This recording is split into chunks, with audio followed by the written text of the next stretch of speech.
मंडळी नमस्कार. आता माझा मूड चांगला आहे. मला छान असा माझ्या बायकोने मसाज केला, हेड मसाज, तेलाचं वगैरे, सुदिंग स्काल्प वगैरे, मला खूप बरं वाटतं. तर डॉक्टर मनीषा जोशी म्हणजे देवाने दिलेली गिफ्ट आहे मला. मग माझा मूड चांगला राहतो. मग ती मस्त चहा देते मला, नाश्ता देते. मग एकदा माझा मूड जागृत झाला ना की मला एक काहीतरी गिरायक लागतं, त्याला पकडायला पिळायला.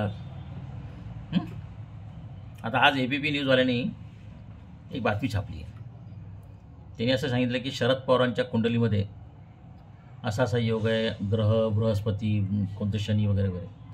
आता मला त्या ABP माझाच्या राजीव खांडेकर यांच्यावर हसावं रडावं काही कळत नाही. आजकाल हे चॅनलवाले फक्त यूट्यूबवर नसतात, ते त्यांच्या गुगलवर पण त्यांचे ट्रेंड चालतात, त्यांचे स्वतःचे पोस्ट पण असतात. बरं, हे जे त्यांनी छापलं आहे ना, त्यात त्याने दिलं आहे की शरद पवारांचं भाग्य हे ते त्यांच्या कुंडलीवर. एक तर शरद पवारांची ओरिजिनल कुंडली कोणाकडे नाही आहे, त्यांच्या स्वतःकडेच नाही आहे. बरं, ज्योतिष्य आणि भविष्य दोन वेगळ्या गोष्टी आहेत. काय बोलावं या लोकांचे. संपादक कसे होतात, पत्रकार कसे होतात, हे मास कम्युनिकेशनचे कोर्स करून येतात नाही लोक. यांना मास कम्युनिकेशन शिकतात फक्त. त्या मास कम्युनिकेशनला काय सांगायचं यांचं जरा पण अंगात मास नाही यांच्या. नुसतं हाडाचे सापळे लोक. यांच्या बुद्धीमध्ये ना फक्त कवटी आहे, काही चेतापेक्षा तयार झालेले नाहीत.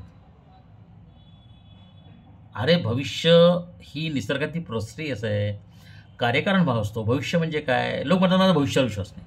अरे भविष्यावर विश्वास म्हणजे हे किती भंपकपणा आहे. उद्या सूर्य उगवणार आहे, हे भविष्य आहे, कार्यकारण भाव आहे. ज्योतिष हे शास्त्र आहे, कुंडली ग्रह तारे वगैरे त्याचा वेगळा विषय सगळा तो. ते शास्त्र कला तुम्हाला काय म्हणायचं ते म्हणा. स्वामीजींनी 36 प्रश्न विचारले ज्योतिषांना, ते मी छापले नंतर 20 वर्षानंतर. त्याला कोणी उत्तर दिलं नाही अजून. शरद पवारांची जन्मवेळ कोणाला माहीत नाही.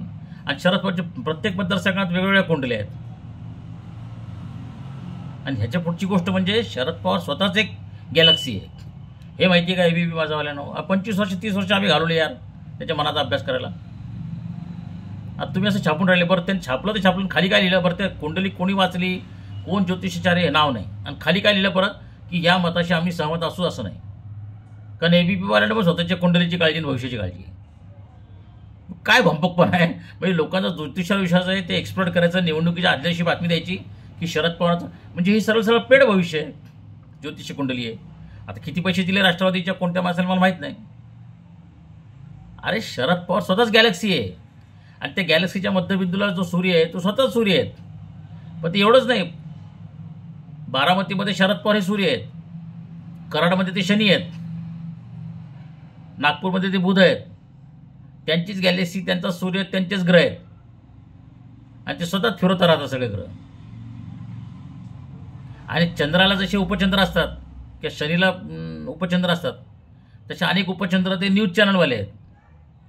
खुद्द ABP न्यूज आहे ना, हा शरद पवारांच्या बुधचा उपचंद्र आहे. मी काय कुंडल्या काढता रे. तर संजय नारच्या पण तरी पैसे घेऊन ते खांडेकर, ते संजय नार चांगलं सोनाला मी त्या खांडेकरला. खांडेकर तुम्ही असले भंपक गोष्टी नका करतो. जे घडतं ते बातमी देत जा, चुपचाप बसत जा. याची कुंडली त्याची कुंडली, एक दिवशी तुमची कुंडली बनेल. मग काय करणार तुम्ही. साहेबांची कुंडली, एक तर कुंडलीच नाही कोणा त्यांच्याकडे. आणि साहेब स्वतःच कुंडली तयार करतात, देतात लोकांना. अहो साहेबांकडेच लोकांच्या कुंडल्या आहेत. काय सांगू, ABP माझावालीची पण कुंडली साहेबांकडेच असेल. बघा, विचारून बघा एकदा. चला.